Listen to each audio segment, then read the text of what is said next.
discours était vide. de sens. vide de sens amul benn épaisseur parce que ñun seetaan nañ Senghor mu wax ak presse bi. seetaan nañ Abdou Diouf mu wax ak presse. seetaan nañ Abdoulaye Wade mu wax ak presse. seetaan nañ Macky Sall mu wax ak presse. xam-xam je crois que président bi ci gën a ñàkk maanaam wax ju am maanaa. mooy Bassirou Diomaye Faye bi des aussi li nga xam ne jàngal nañ ko fa aussi. soo gëstoo wax ji bu baax a baax. mooy mëtul président de la République. donc amul xam-xam. mëtul président bi loolu nag damay fàttali la ma waxoon rek le 2 avril keroog ba mu prêté serment ne Sénégalais yi doon nañ seen loxo ci ëpp. voilà vraiment de manière ramassée. ni nga xam ne noonu laa gisee. comme bi aussi xam nga man souvent même Macky Sall bi mu fi décidé benn jour. mais day def conférence de presse après bi mu defee déclaration de politique générale. enfin bi mu sa adresse à la nation dama ne ko président. man ça me pose problème que nga mën a adressé wu à la nation. dans la foulée nga waxtaan ak presse. oui je crois que c'est pas. mooy xam nga. là aussi dama koy boole ci conférence ci discours bi ak ci conférence de affaire li live présidentielle bi gis nga état bu Sénégal dañu war a moyu wala même la classe politique ñun ñëpp le 4 avril ñu di ci polémique parce que le 4 avril dañ ko tuddee fête de l'indépendance j'ai des idées sur la fête de l'indépendance am na nu ma gisee waaye ba Sénégal d'accord nañ ne le 4 avril moom fête de l'indépendance le 4 avril dañuy fêter l'armée dañuy le 4 avril dañuy fêter la jeunesse. ma jàpp nag feetu armée feetu la jeunesse feetu indépendance. wuree su caa dugal des discours politiciens. or boo di xoolee Bassirou Diomaye Faye discours am. c'était plus le politicien. que le président de la République. conférence live média live presse live présidentiel aussi. c'est le président qu'on a plus vu. or ma jàpp ne. le 3 avril discours bi après le discours. et le 4 avril ça doit être des consensus forts. C'est pourquoi man à titre personnel je n'ai jamais accepté di def débat même après le discours du 3 avril parce que pour moi le 3 avril dañ ko war a def li mu doon mooy une journée sacrée une journée d'union sacrée une journée di vivre ensemble ba sénégalais bu ne yëg na ci Sénégal nga bokk yëg ne ki ngay waxal sa doomu ndey la sa doomu baay la sa mbokk la moo gën ñu du ko def ay pugilat politique je crois que loolu ce n'est pas à la hauteur en tout cas de li ma jàppe man ne loolu mooy la journée de l'indépendance loolu mooy la fête de l'armée loolu mooy la fête de la jeunesse parce que l'indépendance la jeunesse et l'armée ça doit être dañ ko dafa dépasser les clivages politiciens et malheureusement jusqu'à présent et depuis ñoom yàgg na surtout les débats le 3 avril ça a été surtout développé avec depuis 2020 avec Abdoulaye Wade et Macky Sall et je crois que ce n'est pas une bonne chose personnellement su ma sañoon daal ñu concentré wu que c'est une journée de nationale, la fête nationale, la fête de l'armée et de la jeunesse, et que nous travaillons sur des consensus évités. Parce que le 3 avril, on n'a pas à faire le bilan du président de la République. Non. C'est pas lié. Le 3 avril, on doit faire le bilan du Sénégal. C'est mieux que de faire un bilan du président de la République. Père, pour dire ce discours, on a eu droit plus à un politicien qu'à un président de la République.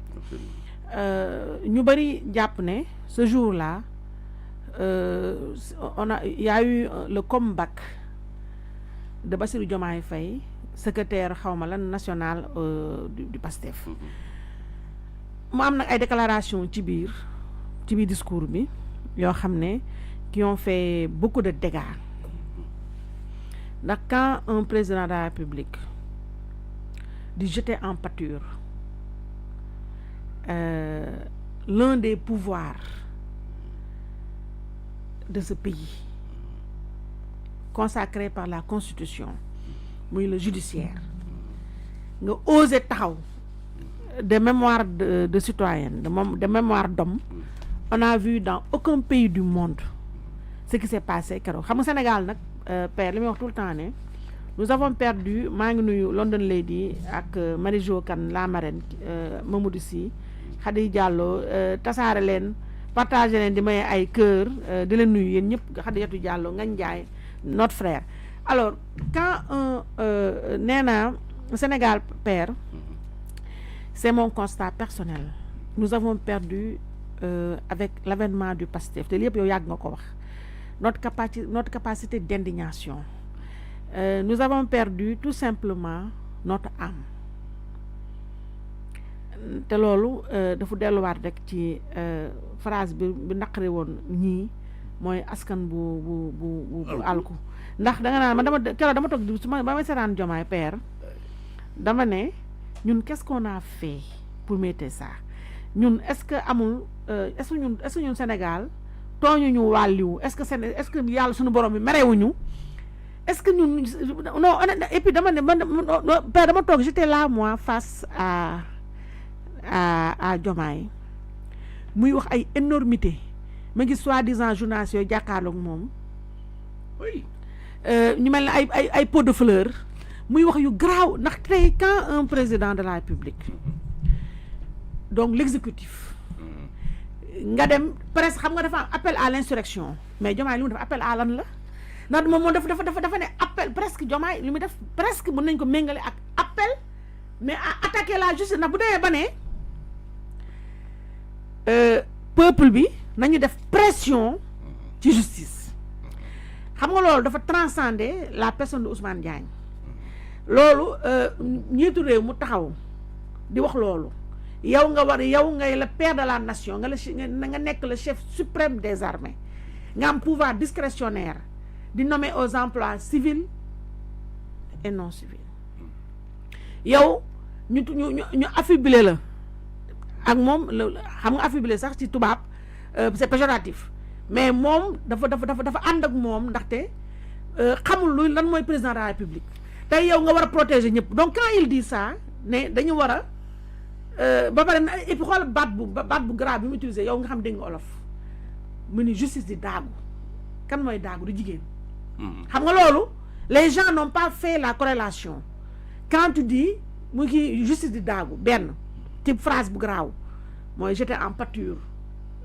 kii tey ñu fàttaliku il y a quelques jours avant Ousmane Diagne li mu wax ne kenn du ko mettre la pression donc foofu tamit ñu bëri di doon xaar ñu bëri comme man doon xaar ci Ousmane Diagne mu dëggal boppam démissionné balaa ñu kaa dàq.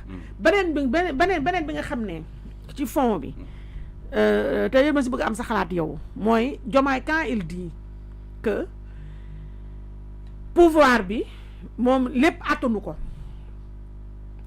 que président de la République premier ministre bu fort la soxla